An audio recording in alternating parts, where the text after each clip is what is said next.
what? This is how you... Oh, you don't do the whole... Hi, everyone, welcome back to my channel. Yeah, I mean, I do that, but, like, it will just be edited in. Like, normally we just chat. Please make sure to smash the like button, subscribe, repost. Do all of the things that she just said. I've been practicing what you know. Really? Yeah! Look, gotta make you look good, baby. Really? Yeah. Okay, well, I appreciate that. Like, Say it like you mean it, at least. I appreciate you. Say it like you mean it. I appreciate you. Oh my God, I'm gonna know that. Okay, I'm gonna start now.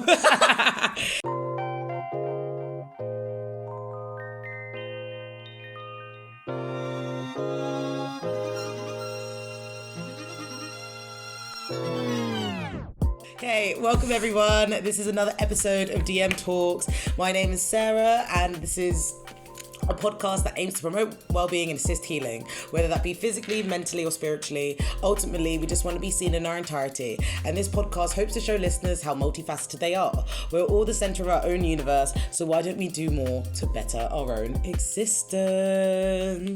10 out of 10. 10 out of 10. Yeah, no, that was beautifully introduction. read, if I do say so myself. Do you have the paragraph where you introduce me? I literally was about to do that, but your interruptive self just jumped the gun because that's how you are. No, but I need literally was about to do it. I need a whole speech. I was literally about to do it. No, you didn't. It was on the tip of my tongue. I do this every week. Okay, anyway. You have so much cutting out to do. I don't think that's going to be cut out, if I'm honest. I'm just going to leave it there to make sure all the listeners know how West you are. But anyway, if I had to describe my guest in 3 words, it would be supportive. It would be savage. It would be... Say it. Delicate. Delicate? I don't know why I was about to say delicate. Like, it just kind of came off the tongue. Interesting. Like, I just looked at you because you are a delicate soul. That's why you're so passionate, isn't it? Baby, stop it. Stop calling me baby. I'm joking. No, we know who the But without without further ado, I am so excited to introduce my loving and just carefree sister guest. The one and only Dina. Woo! Dina. I am so excited to be here. Like, I fully did not believe you that you even wanted me to be on this podcast. I was having second guess when you arrived.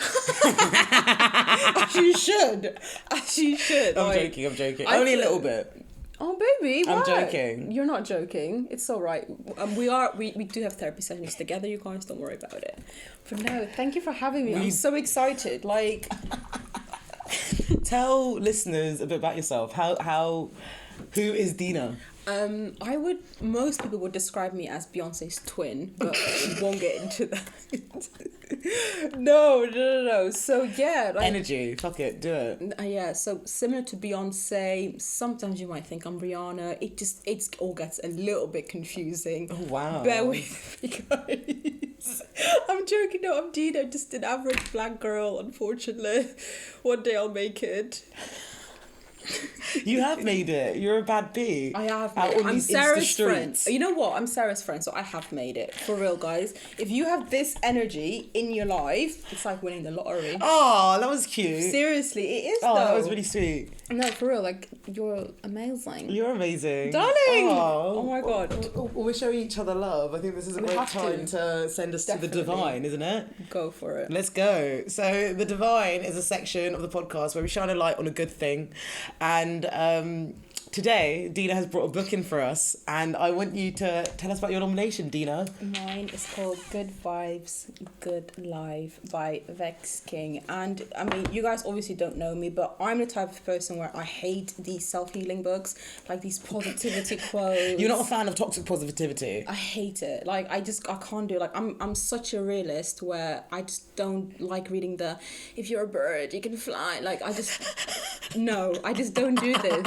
So for me to like something like this, it's huge. It's so good. It's just Vex King. He's absolutely amazing. Why do you like it? Like, what about it, like, specifically? Okay, so he literally tells you what to do, like full on. He tells you how to turn your negative thoughts into positive thoughts. And I like books that it's straight to the point. This is what you do. This is how you will feel. This is how life is. And he just explains it as well. Like, if this is how you think, this is going to be basically the outcome, which most people can relate to. So he just puts everything into perspective for me. And because I'm so like realistic and I like to just go by the book and everything, Literally. I'm a kind of person, I need to be told what to do. Okay. Do you know what I mean? Like, you're like research and spiritual and you do your thing. Whereas me, I'm like I want to listen and then I'll take the advice. Okay, no, fair. That makes sense. Everyone has different ways of learning. 100%. So yeah, this guy,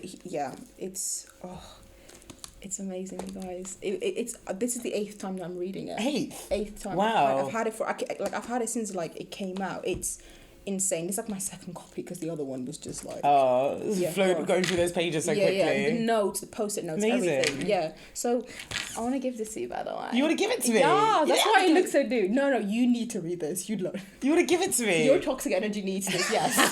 oh, thanks, Dina. You're welcome. So read it. Oh my god, that's you just gave me. But it has all your notes in it. No, this one is empty. Sorry, got some tickets in there. Oh, thanks. Yeah. You don't have to give. Are you sure? Yeah. This is so nice. I've never been gifted mid-podcast, you know. Are you serious? Like, I've been like, I've been gifted in words, but not physically, you know. Guys, if this gets to 100k likes, this can be our giveaway.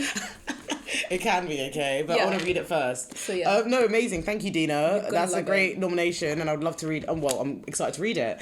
It kind of reminds me of Mark Manson. Have you heard of that author? No. So they wrote a book called The Subtle Art of Not Giving a Fuck, and it has like a bright orange cover and black bold writing, and seen the cover. It's very popular. It had a sequel. It was called Everything Is Fucked, the book about hope. That's a great book too. Yeah. And I really enjoyed it because it gave me perspective on how to manage life, but also that everybody is managing their life their way. Yeah. So this whole idea of living life by your metric and understanding that life is not always that deep because everybody has different metrics. So it's important for you to associate yourself with people who have a similar metric to you. So it sort of dismisses this idea of disappointment or like, I don't know, I guess the negative associated beliefs surrounding like trying something new, you know, because like, we need not to be afraid of being a beginner, and I think that book gave me that. So yeah, sweet. that's Now, I know how you feel because even when I was reading this, I was just like, my soul just feels alive again. Like, it's so amazing. So yeah, no, oh my god, there's this chapter about turning negative thoughts into positive thoughts and making like your dreams a reality. Like, I was reading and I was like, I'm gonna be Beyonce after this. Like, oh my god,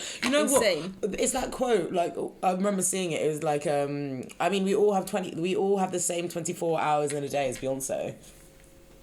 True. So think about that like that. True.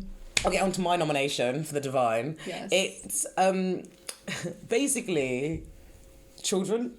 Oh god, here we go. You're pregnant. Oh my god, no. I knew it. You did this whole video so you can do a service announcement. Oh no. And anyway, I wouldn't be one of those people who do video like that. Like for who? For my listeners that can't even see the bump, that can hear the bump.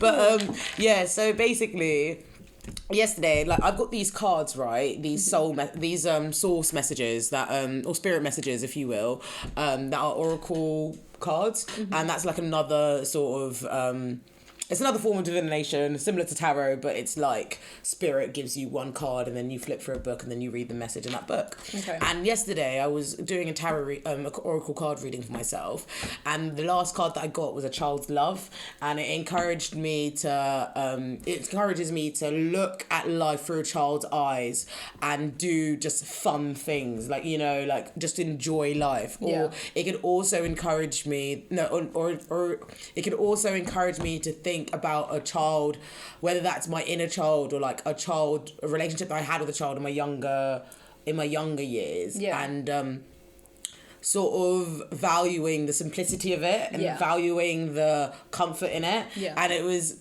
quite jokes how essentially I got that card in the morning, and then I met you in town, and then you asked me to go to the arcade with your friend and their two brothers. Yeah. And the two brothers are 14 and 7. Yeah. And we played bumper cards. We were playing like so many different games, and like beforehand I was feeling quite like not, I'd say sensitive in a way that, like, you know when you just feel a bit vulnerable, you feel a bit fragile, you just want to be kind of held and stuff, you just kind of feel like bleh.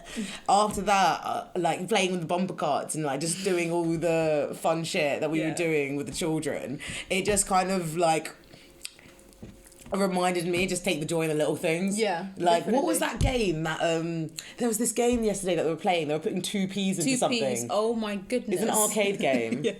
You have to like put 2p like in this machine, and the more you put, the more chance you get like tickets, and like you get money and like all of that. And one of the kids, he was so addicted to this game. This dude had so much joy out of this game. I was like, oh my god. And you know, I was thinking about it like, because they were like playing these games and they had so much joy. I remember when he won like 100 tickets or something. To me, to us, it's nothing. Yeah. The joy in their faces, I was just like, I wish I was a kid. Do you know what I mean? Like honestly, like, it reminded me to like be more like a child in that sense of like the innocence and just having fun in the little things. Like he literally said, "I'm in heaven." Can you imagine? He had all these tickets around him and he was just like, "I'm in heaven." I'm in heaven, and I was like, boy, life's gonna hit you soon. Oh my god! Literally, I mean, so cute. Yeah, no, it was so much fun. It was a lovely day. I really, really enjoyed it. Yeah, you know what? The first time seeing you with kids, that was so interesting. Really? Kids love me. Yeah, usually. literally, and they loved you so much, and I was just so. Did they? Yeah, they were. Oh, I didn't know if they liked me that much. Literally, you know, because they dropped me off here, and then they got out of the car and everything. They were like, "We're ready for today," and I was like, "Oh my god!" They were like, "Oh, I want to see Sarah." Oh my god, that So actually cute. warms my heart. Like, that's so cute. I love kids. Yeah, no, that was adorable. It was a fun day. We had a good day. So also Dina has actually travelled from my hometown, not to just do this podcast, to have a nice little trip in Manchester. Yeah. And how has it been like since? Money. Yeah, are you enjoying I love it? Manchester. This is my second time coming to Manchester, and I love it here. Like, it's just, I can't even describe it. It's like a better version of Camden Town. Okay. And I love Camden Town. Like, just art and like just. And that's a town. This is a city. You got a bear. literally. You got range, Dina. So many like independent stores, which is, I love independent stores. So much art, so much just like young people as well. Yeah. I can't explain it. Just when I'm here, I just feel like comfortable. As weird as that sounds. No, that's true. I mean, there's so much diversity visually. Yeah. So you can see yourself in a city. Do you know what I mean? 100%. Like, I think growing up where we both lived growing up as we did, we didn't picture ourselves like even though we were there, it was still unnerving, and it felt like a bit of a setup that we were there, because it was like, wait, what's going on? Yeah, literally. I still have that. Like, I just walk around, you know, our neighborhood, and I'm just like, this is fake. Yeah, you just feel like, oh my god. I was listening to a interview with Monroe Bergdorf, right? Yeah. And they said that they went to an all boys school that specialised in sports and maths. Oh, I know. And yeah, like both of the people that were interviewing her, they were like, what? They were like, yeah, no. And she was like, yeah, no, I thought it was a setup. I was like, fair. Because that's the thing. You're looking around, you're like, nah. Yeah. Me Yeah. here. Yeah. So like, I find it really interesting because this topic today, we're going to be talking about... well, actually, let me just take it straight to Decoding the Messes. Let's just go. This is Decoding the Messes, and this is a segment where it involves unpacking something that we consider mess, whether that's online or offline. And today we're talking about respectability politics. And you know what? I'm going to give a definition of respectability politics first. Let's go. I had to Google it. before doing this, I'm not gonna lie. What, you didn't know what respectability politics Like, was? I remember, like, when you told me the topic, I was like, yeah, I'll do it, whilst Googling what it means. Well, then it's weird because the thing is, if you're an individual in a marginalised community, you have your experiences, but because you're in your own world, you think they're just your experiences, and then you look online and you're like, oh shit, that happens to you too? Oh shit, that happens to you too? Oh wait, it's a black thing. 100%. Oh wait, it's a, do you know what I mean? And it's these like associations to these different groups and being like, oh, Yeah. we have a collective pain, you That's know? how I literally like overcame everything that I went through, because I was like, oh my god, someone else went through this. Yeah. Like, I thought it was just a me thing. Like, Yeah. I was the issue or something, but It's crazy and it's a bit mad. unnerving. But yeah, let me read this definition. So, respectability politics is a form of moralistic discourse used by some prominent figures, leaders, or academics who are members of various marginalised groups. When these figures promote respectability politics, this may serve as an attempt to police some of their fellow group members. Proponents of respectability politics may be attempting to portray their personal social views as being continuous and compatible with dominant values. They may prefer not to challenge the mainstream for its failure to accept the marginalised group into the mainstream, and that diversity also exists within that group. So, pretty accurate. it's pretty accurate. Yeah. Oh my god, that was a word. Accurate. Accurate. Sorry, solid. But, like, okay, so, and that's the definition. The term in general, how it makes me feel, or if I have the DM version of what the term means to me, is code. Well, no, not code switching. Respectability politics is suggesting that I need to adapt my behaviour to be more compliant with the majority group. So, there is discrimination against black people. One of the stereotypes could be, black women, they're really loud, right? So a form of respectability politics would be me being quieter in white spaces and sort of shrinking myself, as you will. Yeah. And respectability politics is this sort of like it's just this overarching theme, I guess, in race relations, because I mean you see it in our day-to-day, you see it in history, and I don't know how to explain it. It's just a load of bullshit, really. And it's so sad, the amount of black people that have to go through this. Like, there's 100%. Like, it's like a mentality of, to be successful, to do this, to do that, you literally have to change yourself, mold yourself into getting somewhere, and that just feeds into the whole stereotypes. Like, I remember when I left uni and I started working for this big corporation, and girl, I had to literally spend so much money on just getting the right clothing, the right hair products, so I can have straight hair and like just look this certain way. And I remember going to work every day like, this is not me. Yeah. This isn't me. And like, even the way I was acting in that environment and behaving in that environment was just, I was like, what the hell am I doing? Like, this is not me. But I knew that if I was behaving in this way, you would fit in and you would get the promotion, you would get this, you would do that. And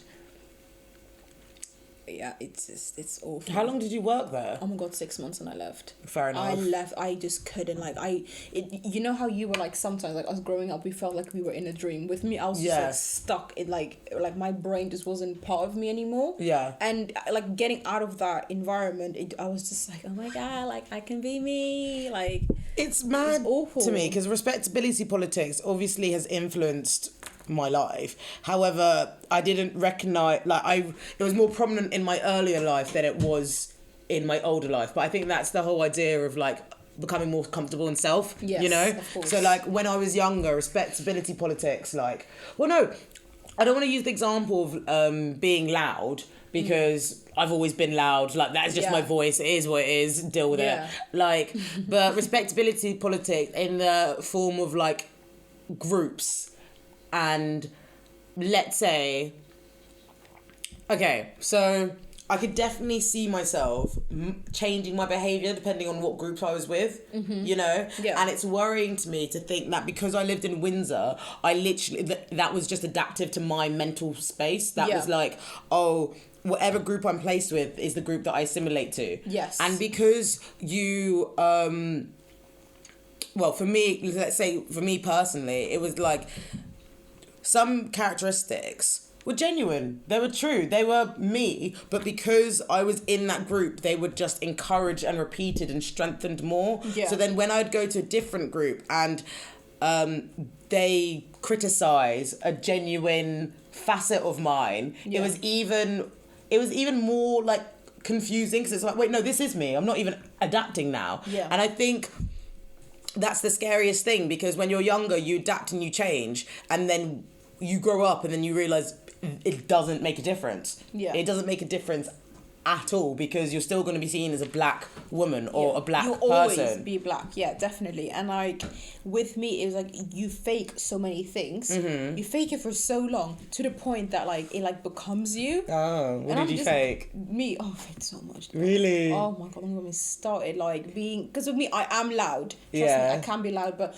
with me I can be quiet as well. Like I can be. To be fair, when I first met you, you were super quiet. Yeah, and that is all genuine. Like Yeah, it I'm was- naturally genuine, but I felt like for me to like stand out, fit in, because I realized when I was being loud and funny, I like fit in and like literally, you know, like you're part of the group. But then I was like, oh shit. Can I say that? Yeah, no, you can, honey, I swear Sorry. so much in this podcast, don't you worry. I literally just forgot. But then like when you want to come out of that, it's like, oh no, I can't. I have to keep doing this. I have to like fit in and be part of this, and like, you know, like it's mentally draining. Yeah. And it's now to the point where I'm just constantly loud, and I'm like, I don't want to be this way. I find it interesting. I want to take this respectability politics, or the idea of being the right black, into relation of friendship groups, because it actually disgusts me how black women are recycled in and out of white friendship groups. Like, it's actually mad. Like, I was reading you know how they have these Instagram posts and it's like, oh, let's talk about the black best friend. Oh my god, the black. So I was reading black that, best right? And honestly, it cringed me out Lord. so much. So essentially, the black best friend entertains, she advises, Yeah. she also, she's basically, no, I don't want to say just C, because obviously it's not gender specific. Like, the black best friend can be anyone. But anyway, they're always second to the protagonist, and they're always like there for the supporting role. Yeah. And if you are white and you grow up only seeing black people like this, then you recognize those traits in black people, you know? And like, let's say growing up, or like establishing friendships with my white friends, and then when I would show different facets of my character. So let's say I was hurt, or let's say I was uncomfortable about something that they said. Like, because that destructed the fact that this black fucking danced to them, this black entertained them, this black advised them. It was like, wait, what are you doing? Do you have emotions? I'm a fucking full person. I'm the full person, and I'm not going to change my blackness to help you. Yeah. Oh my god, I fully had a white friend. This was back in Wales. Back in Wales. This was just Wales. I had this white friend, I kid you not, full on racist, like just uncomfortable with my culture and everything. Yeah. For some reason, my stupid ass just ignores it. I just ignore these things. No, but the thing is, you're not stupid, because you're thinking about it this way. It's like, okay, I'm living in Wales. I'm not leaving anytime soon. Do you know what I mean? I need to make the best of a bad situation. So don't beat yourself up too much. Literally, like, so they would like come like around my house, and like even like before entering, that like uncomfortable shiver. Yeah, it's like, what do you travels expect down is gonna happen? It's like you walk into a black person's house, spell. Like, what do you expect? Literally. Do you know what I mean? And you saw it, and like without her even saying anything, I have to give that speech of my parents are normal. Like, you have to, which is weird. Think about it. It's so and, like, weird. What do you guys eat and like everything? And they're in your house. They don't want to eat anything. They're just like traumatized. Like, hi, am I right? You okay? But the thing is, it's Like so. Like, how can you be friends with me? Like, explain that to me. No, honestly, like, I was How? friends with so many racists. Like, It's really fascinating. it's actually mad. Very fascinating. Because, like, it's weird. Obviously, I think if you're an individual in a marginalised community, and like I said, you're in Wales, I'm in Windsor, like, you make the best of bad situations. So you, like, sort of put pros and cons for who you accept into your life. And it's like, will I deal with you today? Will I deal not with you today? And, like, you're constantly doing this pro and con, up and down, trying to determine if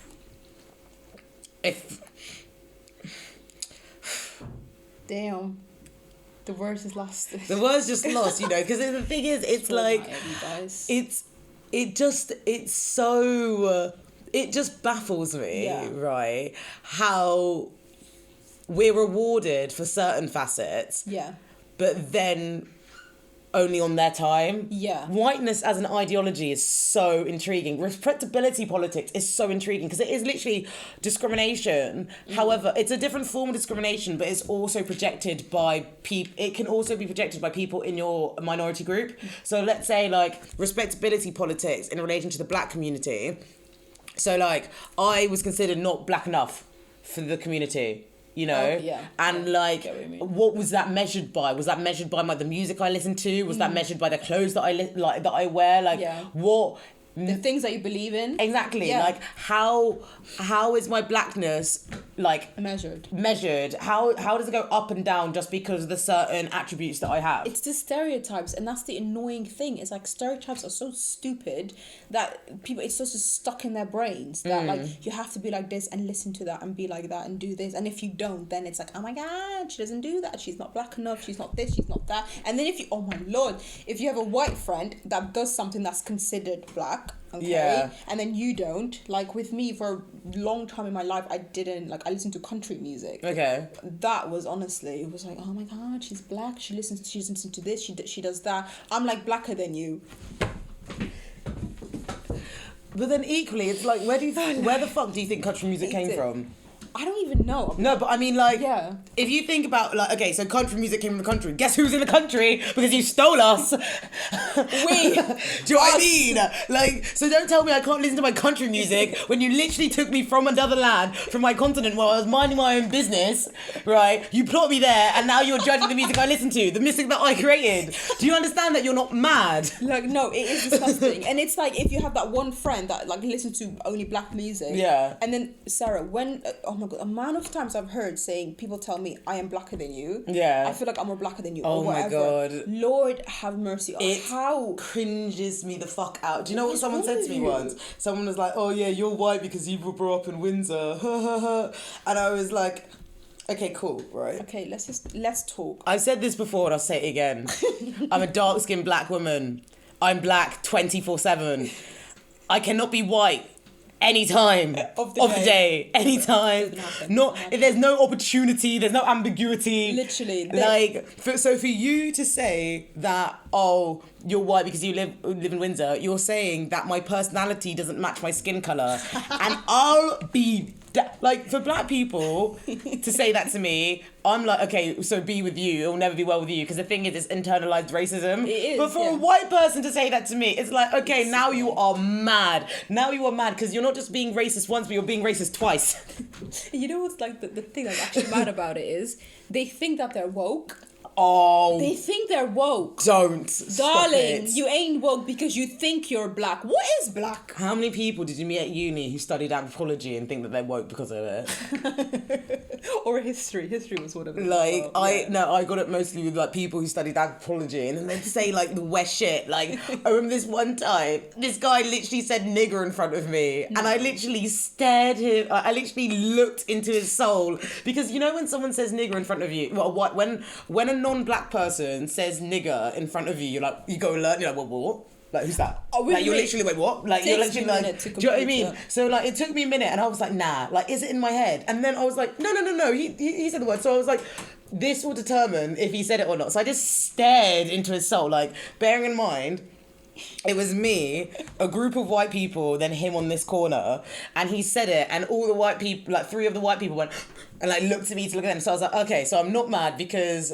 I rethought it. They looked at me, and now I'm gonna see if this guy owns up to it, because now I know it's racism. Know it's racism, but like, you know, in racism we always gaslight ourselves. We always want to make the best out of a worse situation, because we're like, 100%. Oh no, it's not that bad. He didn't mean it. He didn't mean it. He didn't mean it. And do you know what was the irony in it?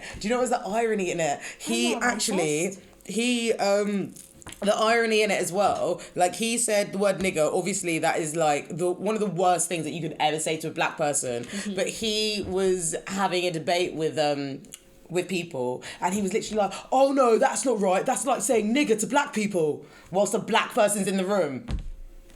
Oh, you're not fucking dumb. where, like...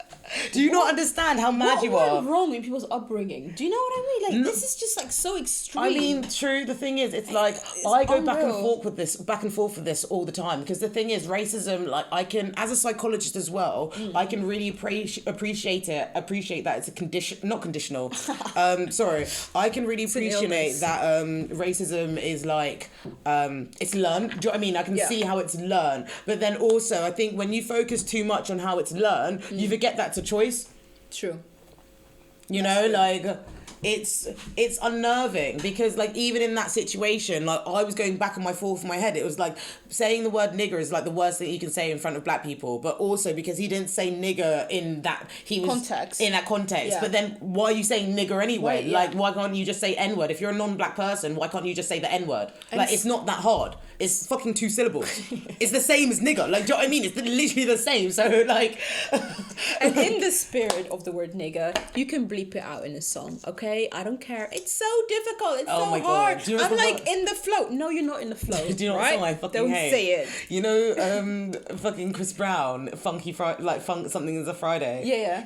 I shit you not. He says nigger about 8 times in a verse, right? Right. And before he literally, and I was like, I just find it mad because I remember reading an article about, like, if the word should be used, if it shouldn't be used, etc. And I came to the conclusion, like, with the help of the article, of course, and it was like, if a black man wants to say nigger in his song, so be it, right? Yeah. Like, that's how Don't take this away. You've taken a lot away from us. Don't take this away as well. But that's the thing. It's like, and even for people to be like, oh, you can't use it in that song, we're policing his blackness, you know? So it's like, if you want to use that word in the song, that's your business. Yeah. But Chris Brown, my man, well, not my man, I condemn him, but he literally, he used the song like shit, you know, like 8 times in, like, the main verse. Yeah. And I remember the song came on when I was out once, and I just, like, bearing in mind I'm out in Windsor, you know, down the arches, fucking, and I'm just looking around, and like, I can't really see anybody say the word nigger. I'm not, like, looking out for it. Yeah. But it just made me feel weird. Yeah. Like, I'm in a club with predominantly white people listening to this song. The word nigger has been said 8 times in the music, and I don't know, it's uncomfortable, and I feel the exact same way. I can't quite put my finger on it, but I'm just like, okay, right, and we're doing that today, okay, really, and it's irritating because in the music video it's like, so it's the white rapper, I don't know his name, and Chris Brown, who have like swapped bodies or identities, so throughout the whole song it's supposedly meant to be that guy. Oh my god, what's his name? I'm gonna find it, but keep talking about the song. I know who you're talking about now. It's gonna like irritate me. What's his name? No, it's not Lil Yachty.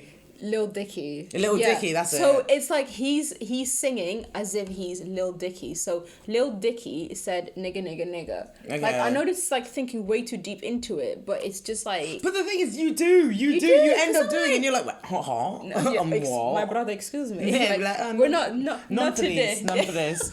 Exactly. So just the message behind it just it isn't it. Like, it's not it. Like... And then there's even a line that he says, "Can I really say the N-word?" And it's like... Do you know what I mean? Like, the fact that you had that in your song, doesn't that mean you shouldn't? Like, come on. Are we not... Is it just the listeners Don't that have sense? This debate in your song, my brother. Like, think about that. Like, you know how obviously they have studio time? Yeah. Like, who co-signed that? Who was like, yeah, this is a great song, Chris? Do not glamorize and, like, downplay just how big this issue... This is a big issue. Don't turn it into, like, a club song. No. Like, do you know what I mean? And it's like, the reality is like, loads of people heard the word nigger before they were killed. That is the reality. So you need to use that word with caution. Do you know what I mean? Like, you need to... Yeah. Respect it, at least. You will listen, Lil Diggy. You will live if you don't say the word. It's like, oh my god, can I really say? Oh my god, privilege. I can say the N-word. No, like, sorry. Yeah, no. You have a lot more other privileges. This should not. Do you know what I mean? Like, all the words in the human language, and you want to use this one? Okay. Oh my god, you know what? It's this whole thing with humans. Like, if you tell them don't do this, they really want to do it. Yeah, like, oh my god, I want it. Oh my god, I want to say nigga. Like, it's just, it is really, really weird. It's bizarre. Like, what is... People. What up, man? I want to ask you more about, do you know what code switching is? Code switching? Is that when you, like, try to act like a Karen if you're back? We can act like a clown? No, like when you act like a Karen to fit in somewhere. I mean, that makes sense. Yeah, no, like, that makes sense. Where's my post? There it is. So, code switching, it says here, is when Black, Indigenous, people of colour change the way we speak, dress or behave in order to fit in with a predominant culturally group, generally white, in a particular place. It has become a means of survival for many of us who have learned that our chances of thriving are often dependent on how capable we are fitting in. However, code switching can affect our mental health. We lose parts of ourselves when we are asked to leave parts of ourselves at the door.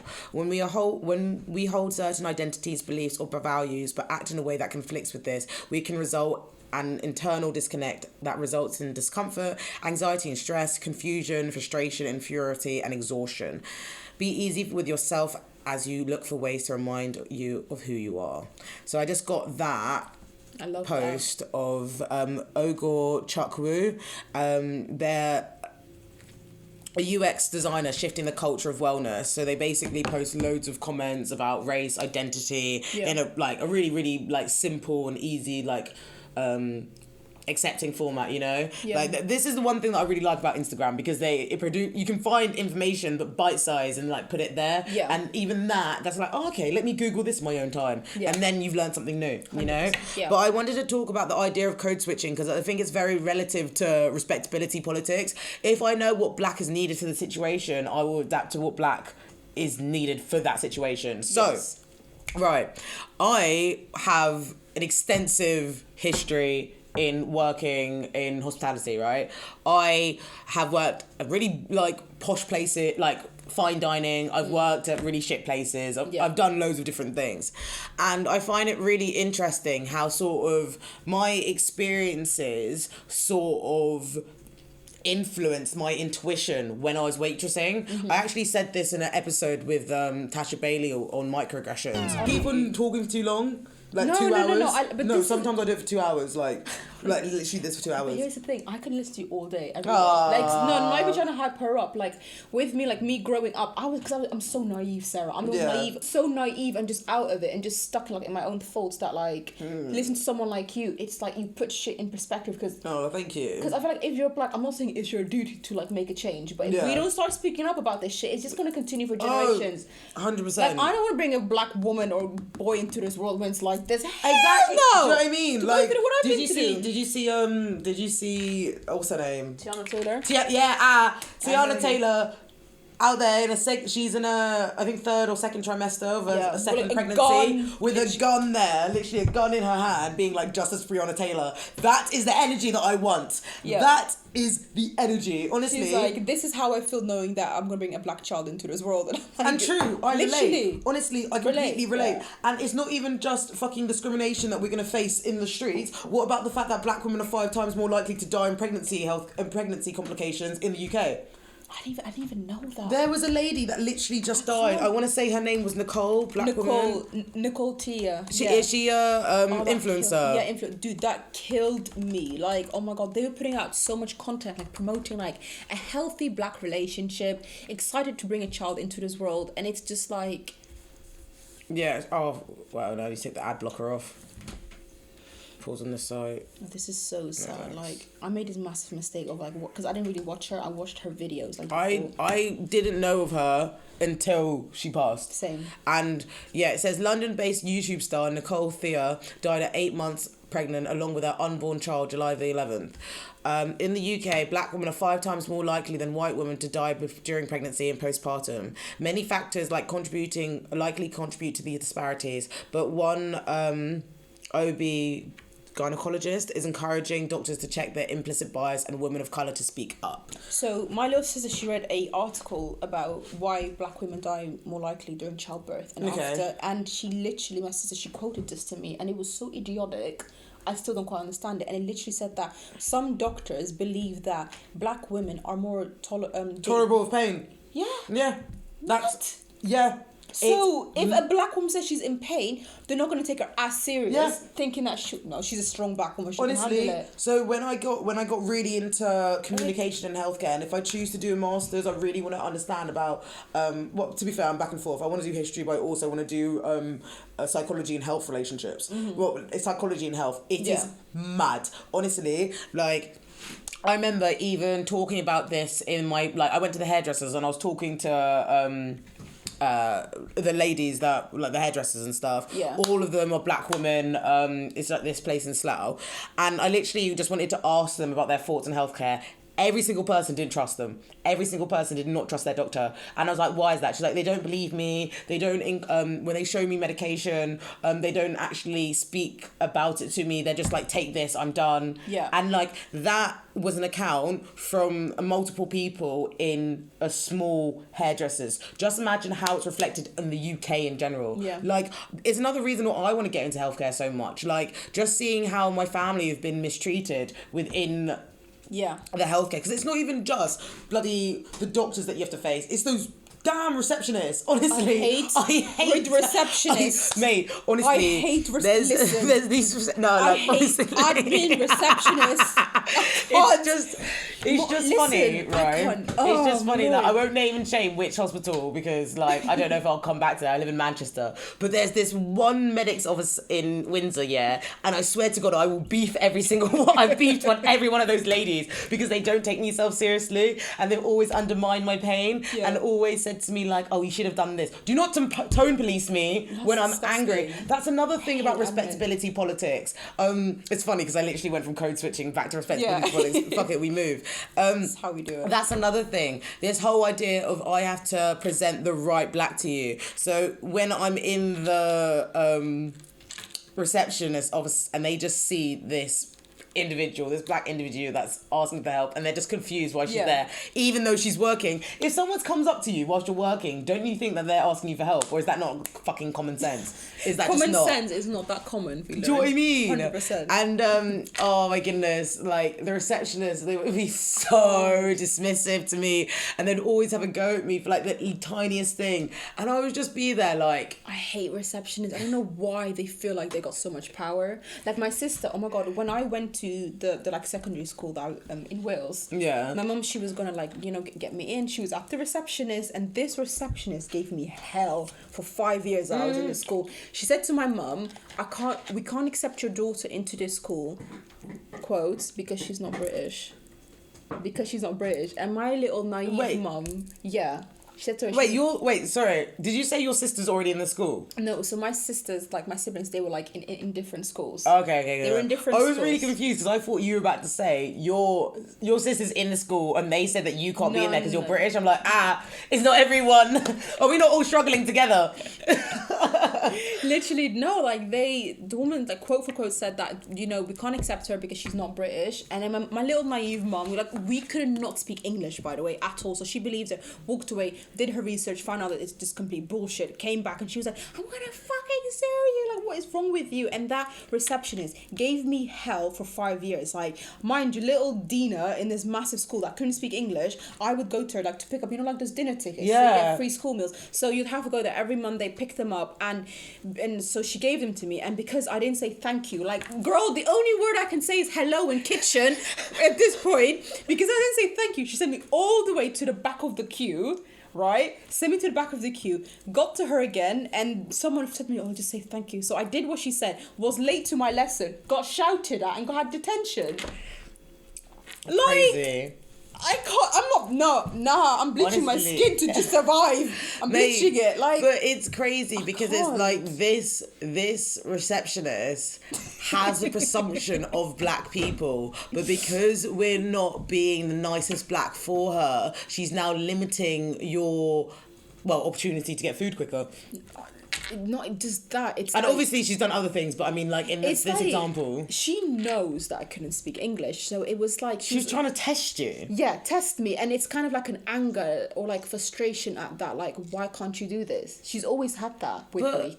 It's just insane because it's like, okay, so you have this experience, but this isn't your only experience in the day. So it's that contributed to something else, that contributed to something else. And it's just frustrating because trauma related to race isn't recognised as cumulative. So this is why these conversations are needed so much, because it's like, oh no, it's not just happening to me, it's happening to someone that looks like me from over there and over there, and then you can realise it's a collective issue that people are racist. It builds up anger within you, I think. 100%. And people express it in different ways, like they really do, like completely, like 100%, like No, go on. No, sorry, like black men in crime. Like you always talk about why there's so many black men in prisons. Well, like if you just knew just 2% of what we go through in our like upbringing, right? Like most of us, families that don't quite understand what's going out, you know, in school, they don't know the system that well. So yeah, I mean, there's a don't get conflict me with wrong. that. They are definitely. I think the fact that we're from a different community, different culture, we definitely get exploited. We get exploited in a different way because we're not aware of like sort of I don't want to say, obviously it's all relative, but like let's say if you don't know the infrastructure of how these hierarchical systems work, then you're going to be exploited, you know? Yeah. And like, but I don't think in relation to like black men and crime, I think it's more a relation of social economic it's a lot. Social economic contributions towards crime. Like let's say, so the link between poverty and crime will be like one will go up and the other one will go up. Do you know what I mean? Like it won't be like, oh, this person's this person, so now he's gonna commit this. It's everything. It's just everything into one. But like literally, like with me, I've just had this resentment and just hate growing up that like literally by the state when I got to secondary school, like sixth form, now for me and you, I gave up. At that point, I was like, I'm my own person. I'm not social. I listened to I'm not socializing. I'm not doing it. I'm like done. And I went in 2 years just class, home, because didn't want to socialize because it's like you just felt like you're never good enough. Yeah, you're not good enough. And at this point, I just felt like I've never met another black person that could understand what I'm going through. So I thought it was a me problem. Yeah, a me problem. It's mad. When you were talking, weird. I just had a flashback to you in biology.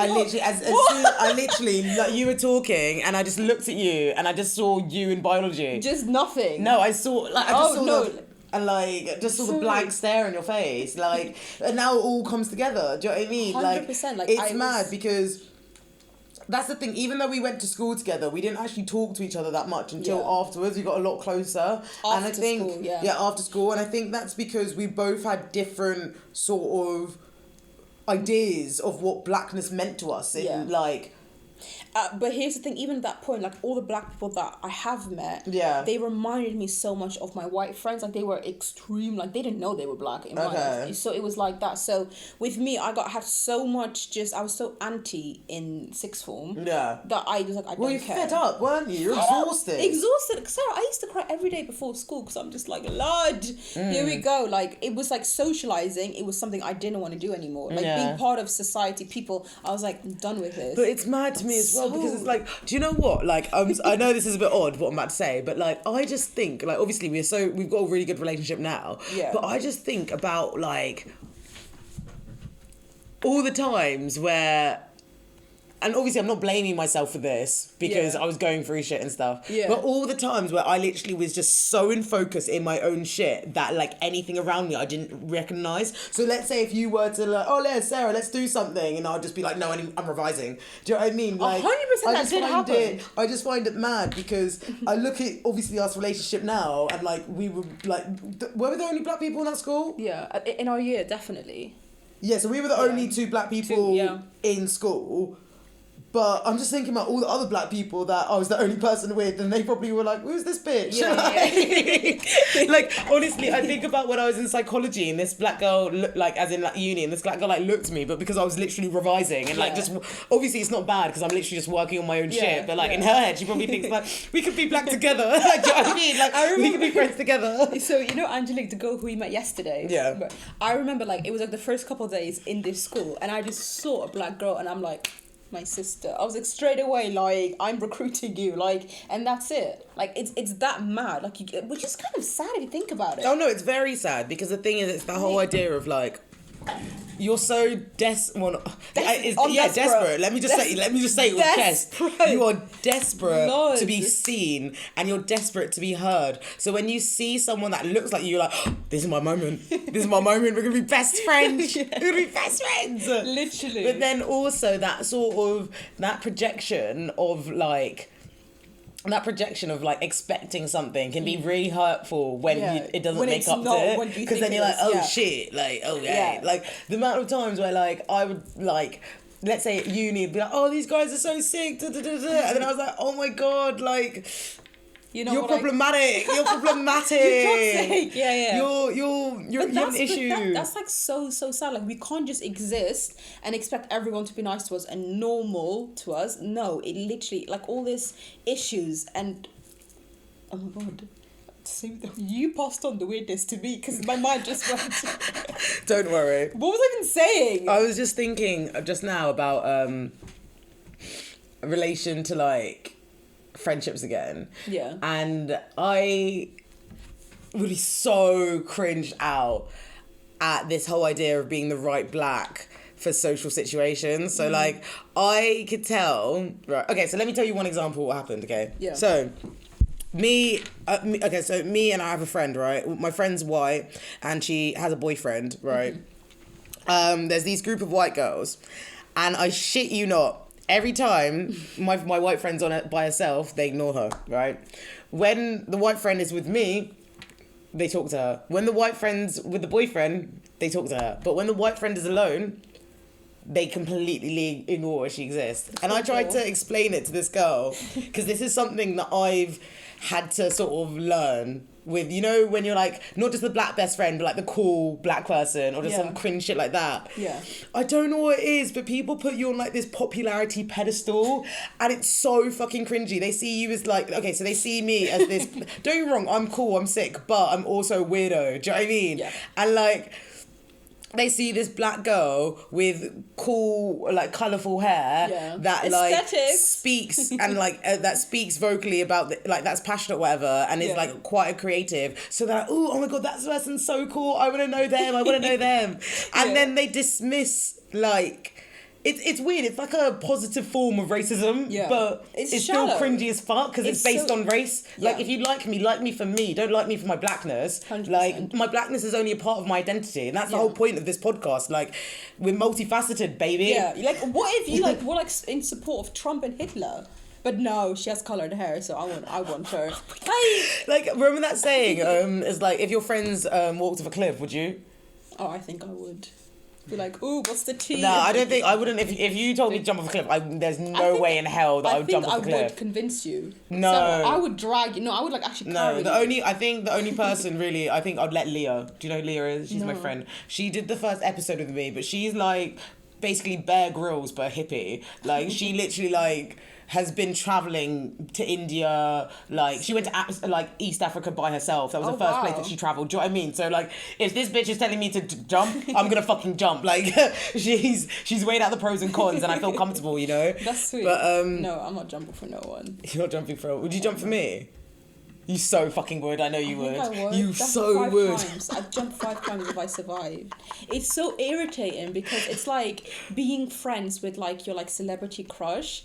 And it's like, it's irritating because when I act like a fan, she gets angry at me. She's like, oh my God, you're embarrassing me. But it's like, Sarah. The word embarrassment has never left my mouth. Are you joking? I've never said you've embarrassed me, have I? I mean, other adjectives. I've said other words, but not embarrassed. I think embarrassing is quite cold. It's like she doesn't quite appreciate that I'm here as a friend, but mostly here as a fan, you know? It's like being friends with Beyonce. I've referenced Beyonce a lot in this podcast, and that's saying something. You know what I mean? Dina, Babina.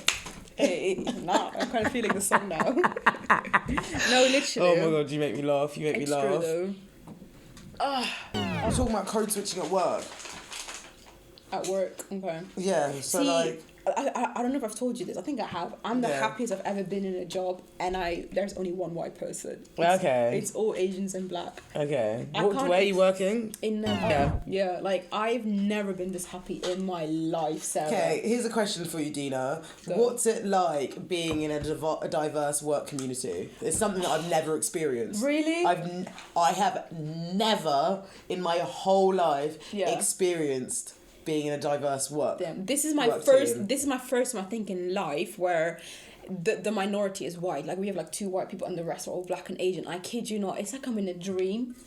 It's like I'm in a dream because it's like I've noticed like just in our cultures in general we're a lot about like hospitality, like that's just community. I'd say community. We love community, we love family, so it's just naturally it's a collective there. Like it's a I remember learning about it in psychology. Like you've got I would say you've got individualistic and then you also have what is it? Individualistic versus... Sorry, carry on. Yeah, What so remember it's this like word. working with these loving mums. Collectivist, that's it. Boom. Collectivist cultures where characteristics are self-sacrificing, dependable, generous, and helpful to others are of greater importance. It's so comfortable. I've never been so comfortable. Like, I'm comfortable. Do you know what I mean? Yeah. It's like they're so like nurturing. Like, like I'm gonna buy you lunch. I'm gonna hear a cup of tea, and then like working with the dudes. It's like working with my brothers. It's just like comfortable, and like I go into work with my curly hair, you guys, Mad. without getting rooted. But no, it's comfortable, and I honestly want that for you. Just experience it, because as you know, I'm awful at like articulating my feelings. Without Sarah, I can't. Like, Sarah is my communicator. I'm like, Sarah, can you talk for me? You're a translator. 100%. Literally do it, because it's just comfort. Like, you don't have to talk about this is where I'm from, this is where my accent is. Like, you don't, like, race isn't even a conversation. It's just, you're just there for you. I just feel like I'm me. Yeah, you're literally just going to work as you go to work. You don't have to navigate the microaggressions or the macroaggressions that you want to 100%. experience. And most clients that we get in aren't white as well. Mm-hmm. So it's just like, I'm living, and like, even in the people that I'm serving, I see a difference. Like I've just picked up so much stuff. Like, oh Lord, that wasn't all right. Like, when I was in Windsor, it was very like they would doubt my ability of doing things, and like they'd be very like microaggressive. Like, you can't do this, you can't do that. You're too this, you're too that. And I remember when I was working there around the Grenfell time, I used to wear a headscarf, and the Grenfell and the terrorist attacks and just everything. Like, maybe I was paranoid, or definitely not. Like, I think it's both, because the thing is, anytime something happens,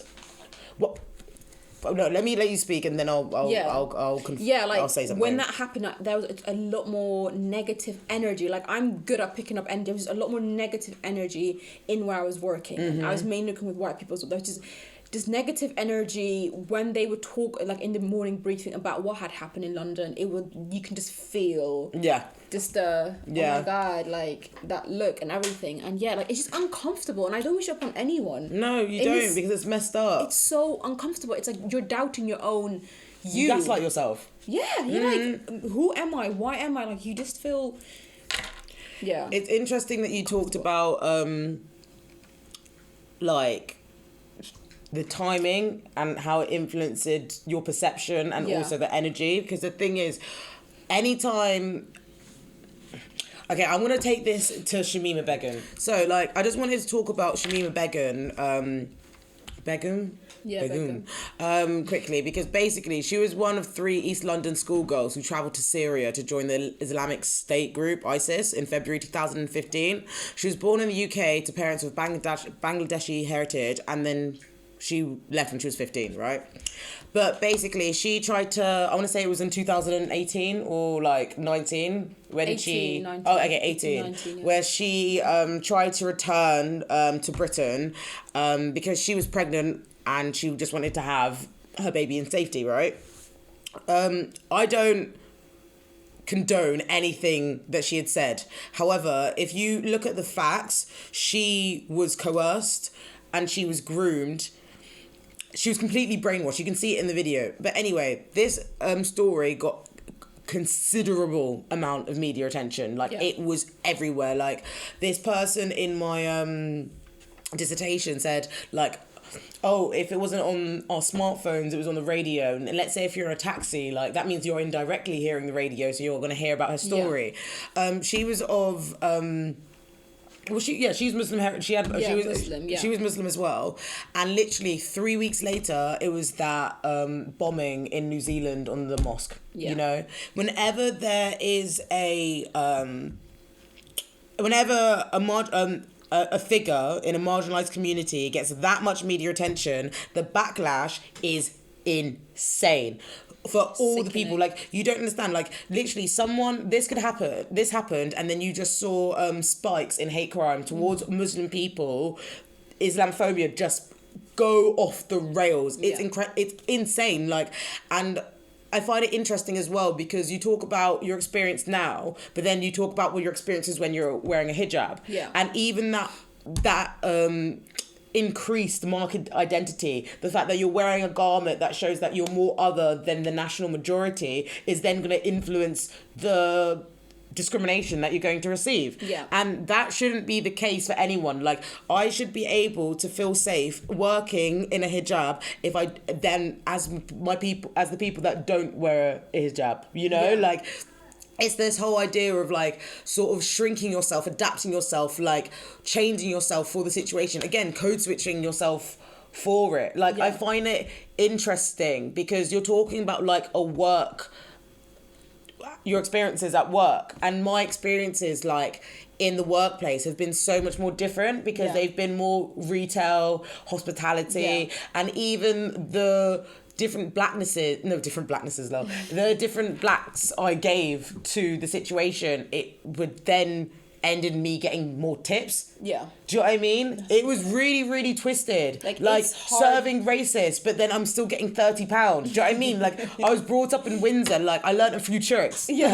Like I mean, there's this thing being a black woman, and then there's a thing being a black woman wearing a headscarf. Holy Lord, that's just something else. and that's why intersectionality matters. That's why everybody needs to like talk about their story, I think. 100%. It's traumatic, and not everyone wants to talk about it. My mom, she's very like, I don't want to talk about it because she's so like, even with the whole George Floyd situation, like my mom, she was just quiet and didn't say anything, and that confused me. But I learned that it's so traumatic and painful that they don't even want to acknowledge what happens. And I feel like I'm kind of like that, like just growing up, like just ignore, because I was like, the minute I'm gonna focus on this and think about this and work on this, I'm gonna have a breakdown. Oh yeah, no, I'm just gonna spiral down. I literally stopped recording for like a month, and I just didn't consume myself more because I talk about this stuff all the time, let alone the fact that now loads of white people realise that black people exist, you know, like it's we're here, we've always been here, and that's the thing. It's like,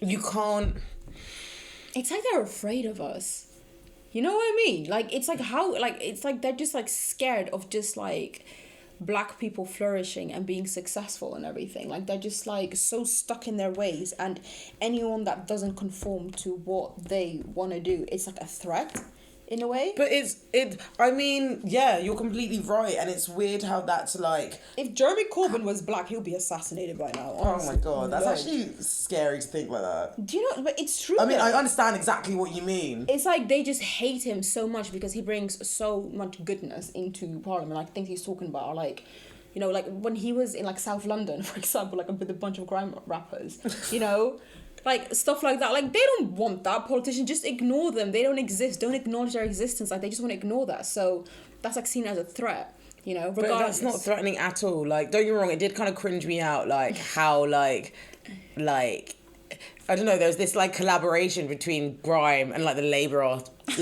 community, like trying to like increase like black voting, and I don't know, I feel like that was like a respectability politic in itself, because it's like, really? Oh, what do I need to listen to grime to then like do you know what I mean? Like, I don't know, it made me feel a bit weird, but I don't know, I don't have the words to communicate the feeling. Do you know what I mean? It's just a bit like, it didn't need to happen. I exist in that feeling. Whatever you're feeling, that's my whole existence in life. I'm just like, what?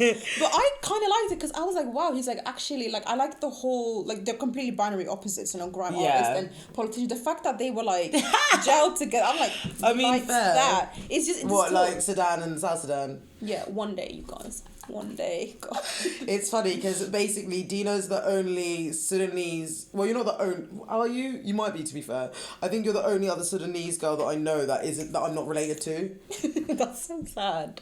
You got a network. The South Sudanese community is small. We got independence in 2011. Go on Instagram, find like a support group, and you'll find your people. Yeah, but like I find my the influencers and stuff, but they're just not accessible. Oh yeah, true. It's like I know. Don't get me wrong. I follow a lot of South Sudanese people. I mean, online, but I the don't. Like modeling community is South Sudanese. I know. Yeah, it's mad. Honestly, okay. So this is actually like, it's because South Sudan got independence in 2011. It's literally had 2 civil wars before that, and then it had a civil war between 2014 to 2018. Like, it's terrible how the world depicts Africa. However, there are a little there's a little similarities in South Sudan, but that's because we had fuck shit going on. Do you know what I mean? So for, let's say, when I was even at school, even at work, some racists would love me. Some racists would absolutely love me. But to them, I'm a westernized black that can can articulate all their wants, but also can tell them all the gritty and the nitty of the poverty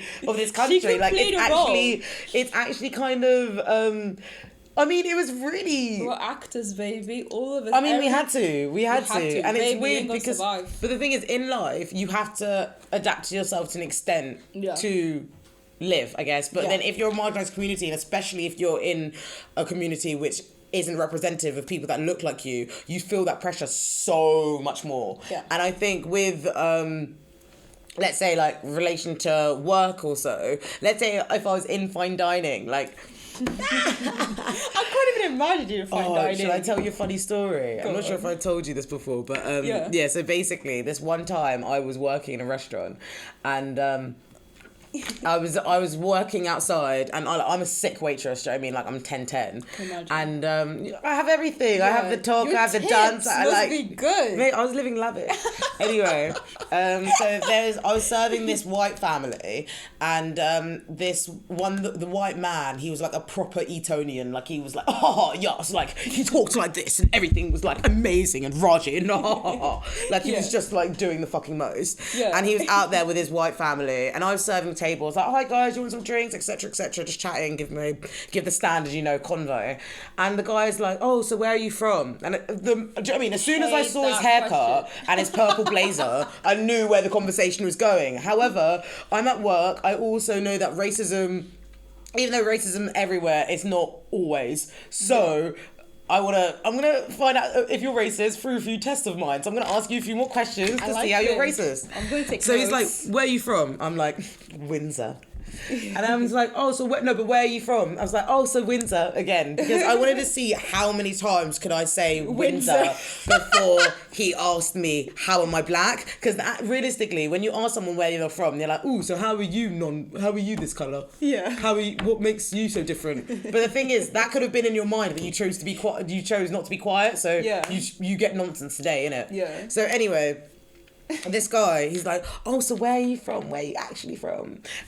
All these questions. And I basically direct him to my house. I'm like, oh yeah, so in Windsor, there's this little market over here. And then you pass down this road. And I was doing the most. I was extending the story. But don't worry, I had time. I had looked out. All my tables were eaten. And I was like, okay, cool. We can go. Yeah. And then he goes, oh no, you don't understand what I'm saying. I was like, oh, what are you saying? He goes, so where do your parents originate from? So I just was like, okay. So he wanted nonsense today. Okay. Everyone was eating. Do you know what I mean? Everyone was main course. I had time to fuck with him. So I was like, okay, cool. So I turned to him and I was like, oh, I'm from South Sudan. And I always hate to be like, oh, South Sudan, this happened there. And it's like, bitch, I know you don't read. Yeah. And you're definitely not reading about South Sudan. Yeah. Out of all the things that you're reading about. Do you know what I mean? Yeah. He tried to give me some nonsense about like this one fact that he heard. So I decided to change the whole conversation into civil war and female genital mutilation.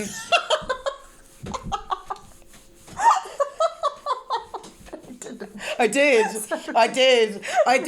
with the biggest smile on my face, because this is what you have to do in situations with those kind of racists. You have to be like, oh yeah, and then this happened, and then this happened, and then oh yeah, there's 1 and 3 this, and then you just have to burst them with facts, like complete destruction, because it's like, oh, you wanted poverty, let me show you poverty, but let me fuck with your mind that I have the biggest smile on my face that you think that, like, I'm talking about things that are really uncomfortable, but because I have the biggest smile on my face, it's like, you're getting a great seat for this, aren't you? You're learning education in the greatest way. Honestly, he was like, that's not good, is it? I was like, no, it's not. People are dying.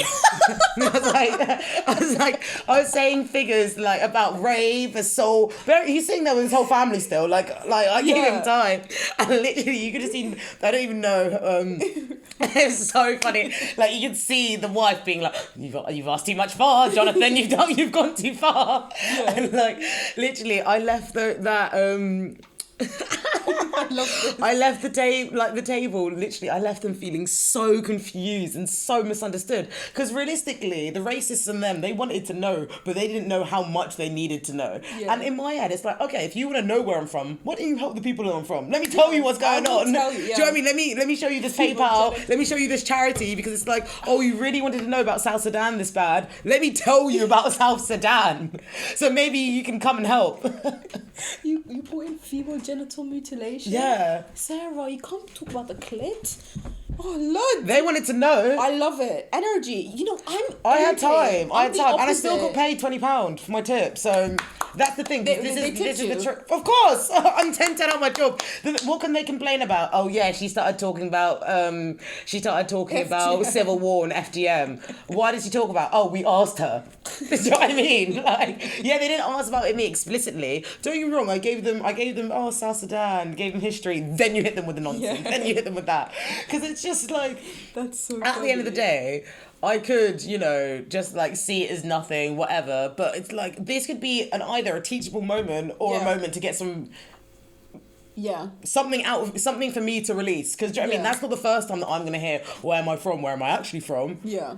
I feel you. Oh my god, I remember I was working hospitality waitressing in Royal Ascot. I'm gonna burn this. Go for it. Go on. Yeah, Royal Ascot, and dude, I felt again had this weird feeling. All of the waitressing staff were all black, and all the people sitting down having their fancy dinner were all white. So I was just like, am I like in a 1950s movie where like in America where this is like all slavery? Like what is going on? Where it's like segregation, I felt yeah. so uncomfortable. Like it was just like the worst feeling ever. And like just the way, I mean, the hospitality already is just shit. Like you get treated like crap most of the time, especially in Royal Ascot. This man, same situation as you, and I'm pissed off hearing your story because he's like, where are you from? And I was just like, Windsor. But where are you really from? Windsor. Like I did the same. Yeah, Windsor. Yeah, the Windsor. You have to. Windsor. Sometimes I directly Always fuck to my Windsor. house. I'm like, pay me. I pimped direct to my house. But then literally this is so scary. Like the same thing, but like what is your ethnicity, whatever? And I'm just like, I'm from Holland. Because I'm extra country. I'm like, I'm from the Netherlands. He's like, oh, from the Netherlands. He's like, how did And this then black he's end up here? confused. Do you know what I It's like mean? confusing, and I'm like, from Holland. Thank you, bye. Like, and that's it. Literally, actually, no. With me, I used to throw in Wales as well. Yeah. I was in Wales too, so I'm like, Wales, Holland, like. Go ain't getting to Sudan. up and down UK. You ain't coming to Sudan, that's for sure. I'm a black Welsh Dutch girl from And Windsor. it's like, come what? on. Like, shut up. If Like, I know this amount about South Sudan, how the fuck are you gonna know about South Sudan? they want to feel like they know it alls. Like, they want to feel like... But why we're though? the Because horror when I of don't it. know something, you see me be quiet. Like, oh, God. And shouldn't that be the same energy? It's just uncomfortable. Like, you see me asking, so where are you originally from? Because you can actually have white Polish people, white Romanians. I'm just curious where your exotic It's place just is from. Like, shut up. It's just confusing. Not confused. I mean, it's just fucking yeah. It's like they like talk to you as if I was like, oh, welcome to my country. Let me talk to you about all the fast like. It's a rose. I do that, bitch. Sweet. So like, I'm Okay. interested about this whole idea of code switching thing because it's like, I mean, it just takes you back to colonialism a little bit because it's a big reach, but let me go, right? Because it suggests that you need to be a right way of something to get ahead, and that is reflective in hiring decisions. So my name is Sarah, but I'm also named Akaloy. The fact that my name is Sarah was given to me from my parents. My parents are Christian. They chose the story of Sarah and Abraham, which is a story where this couple wanted to have a child, but they couldn't, and it was really like, I can't remember the scripture like for word by word, but it's a very popular story in the Old Testament. And I find it mad how my name is Sarah, that name was given to me because of Sarah and Abraham. My parents are Christian because of colonialism, and that was the religion that was enforced on their country. Mm-hmm. However, the fact that my name's Sarah instead of Akaloy is going to help me get into better jobs. Fuck.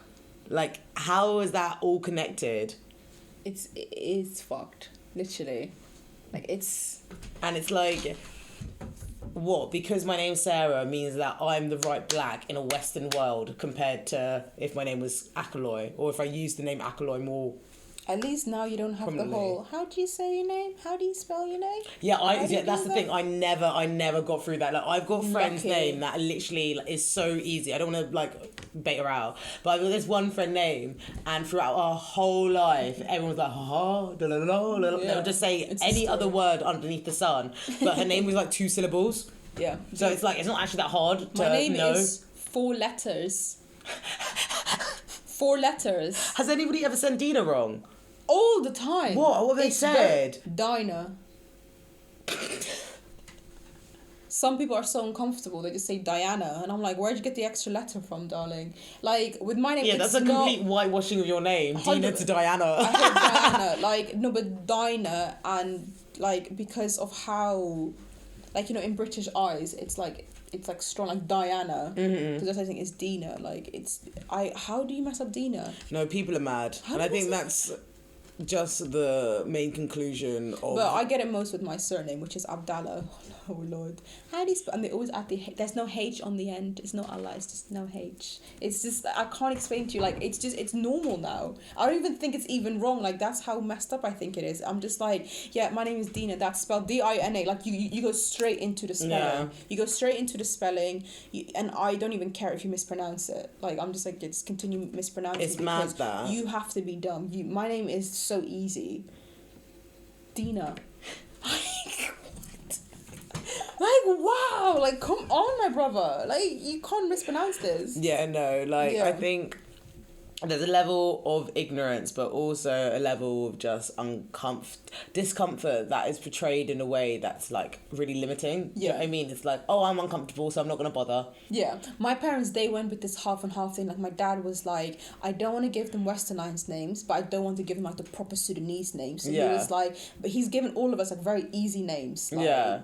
Like, and that's mad. Like, I shouldn't have to think if I have a child, oh wait, their name needs to be like this to make their life easier. Yeah, but girl, if you have a hard name like that, can make your life like 100%. You can see it. You can see it, and you don't need to listen to this podcast just to know it. You can literally Google that. It's common sense, literally. I think this is a great point to take into tarot talks. So this is where I give a tarot reading for my guest. We've got some incense burning, sandalwood being very fragrant. We've got the shoulders. You've got the shoulders. You've got high energy from Dina. I've given you a tarot reading before, haven't I? Yeah, you've given me once before in Costa, which was the best. Ooh. And I was just like, holy hell, because I don't really believe in this stuff.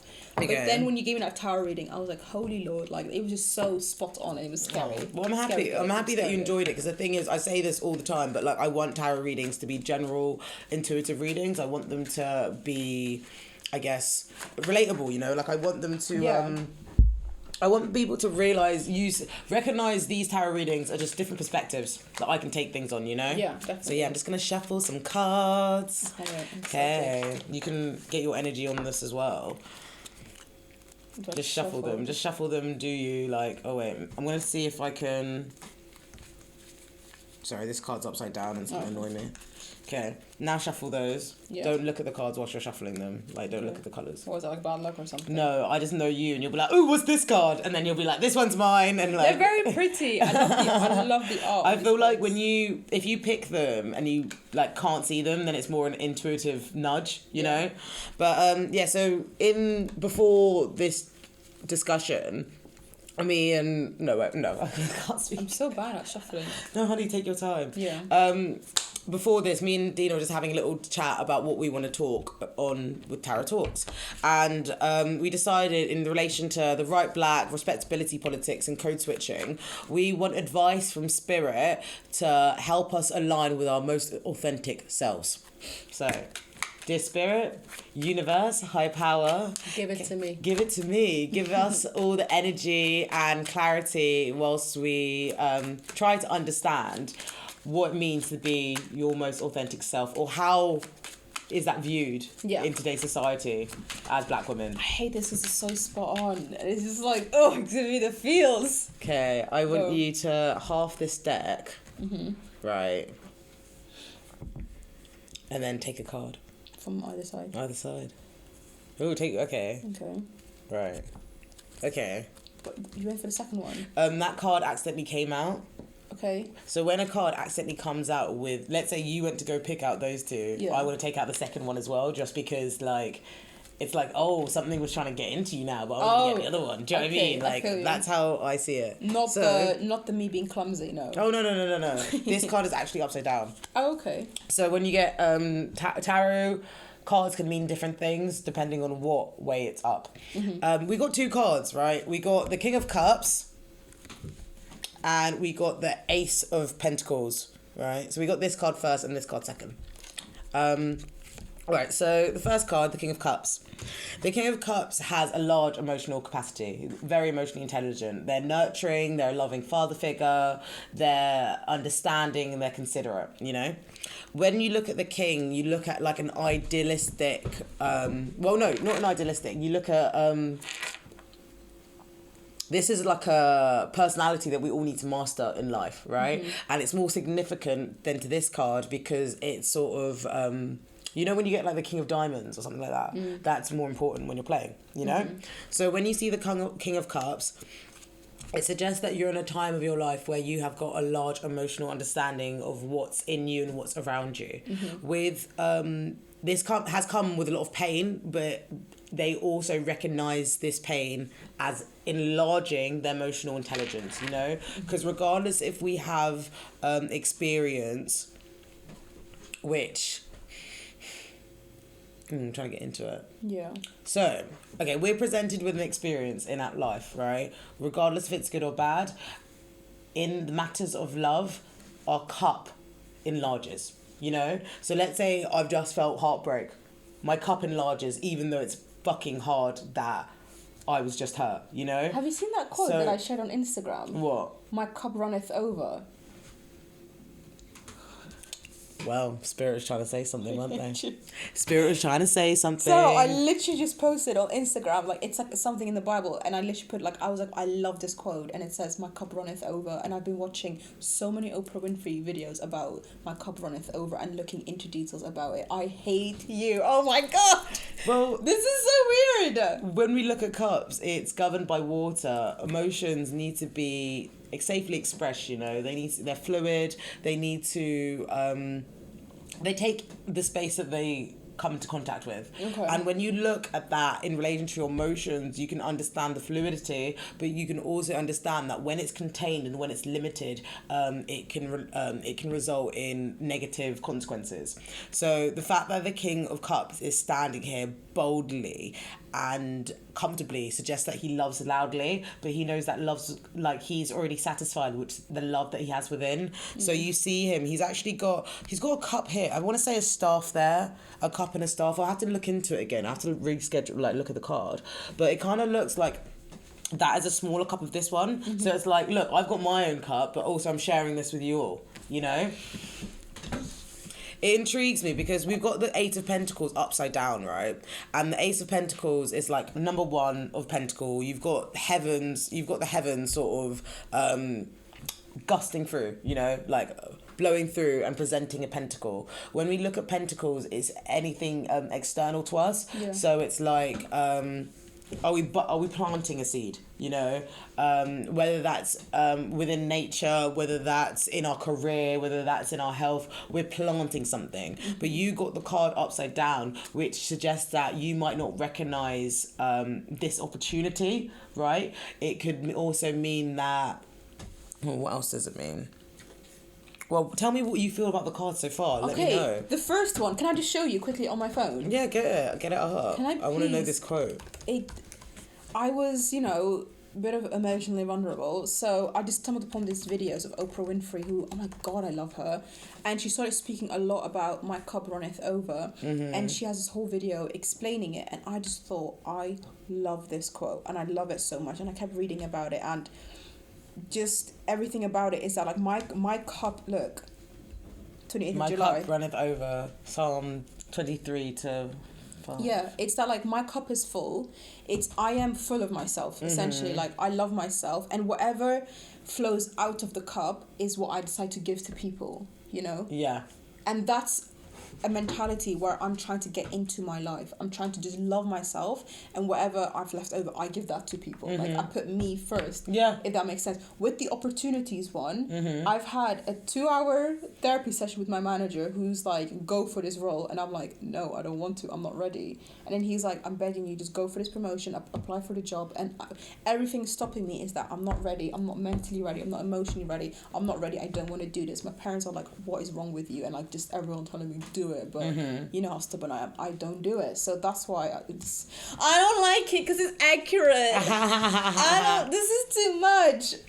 It says here that Sarah! with the Ace of Pentacles, there's a lost opportunity, lack of planning and foresight. So it suggests that there's opportunity being, like you said, being presented to you that you don't want. I do want it. Well, you don't want, but you don't recognize the power in wanting it, because the thing is, if you get it and if you actually gone for it, then you have to accept that you are powerful, and that there's something that stopping me. There's something that's stopping you. Yeah. I think, because I think when we give our credit, like, we need to give ourselves credit. Do you know what I mean? It's like when we go for these opportunities, it's not the opportunity that fears us, it's like what will be in that opportunity that fears us. Like, we can visualize who we are and we're like, oh, but can we do that yet? It takes me out of my habits I've been doing for like 4 years. And Pentacles is all to do with habits and routines. Actually, I kind of want to get another card.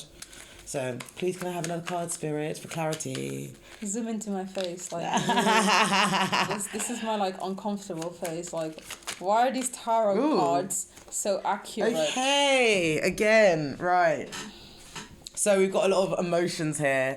It's funny because Dina's a Cancer, so she's an emotional babe. Even though she doesn't like to show it because she's a savage, she's an emotional babe. It's a coping mechanism. So you've got 2 court cards, and one is another cup. So it's all to do with your emotions and how.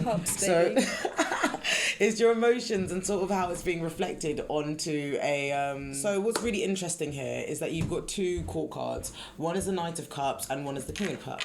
The Knight shows a much more, I guess, youthful energy than the King of Cups, because the King of Cups is emotional maturity. Like, yes, they have lost so much, but they have learned so much from those lessons, and they see that space now, not of grudges and resentment, but a space of maturity and reconciliation with self, you know? I think the fact that you've got, well, in relation to your question, it was talking about how can we present or how can we align with our most authentic selves, our most genuine ourselves. And this card is encouraging you to take advantages of the opportunities that are presented to you, because those are more opportunities to show your self-love, because you've got the Knight of Cups and they wear all this armor for protection, but they're also wearing this armor because they have an expectation, you know. But the King of Cups, they have no armor at all. They're comfortable, they're regal, they're on their throne, like proud of their emotions, proud of their sort of, how do I explain it? Proud of just who they are, like you said, the authentic self. Okay. So emotionally balanced, diplomatic, compassionate, these are all words that are associated with the King of Cups. So in relation to your question, I'd say have more faith in self. Do more things which give you emotional fulfillment on a basic level, because then you can acknowledge when you also are receiving those things. Because like, so the Ace of Pentacles, like I said, it's sort of like an external thing, whether that's our ego or whether that's our health, wealth, career. Yes, these are opportunities that are presented for us, and you might be content with self, you might be happy with yourself, mind, body and soul. However, this is saying that if you're not going for the opportunities to show that, then you're, how to explain it, you're kind of like, I don't want to say it's not just a missed opportunity, it's like you're not recognizing how strong you are, and this is a representation of it. You know, you've got the Knight of Cups, you've got the King of Cups, so you have mastered emotional trauma. That's one way of putting it. That's one Yeah. way of putting it, because No. I guess it is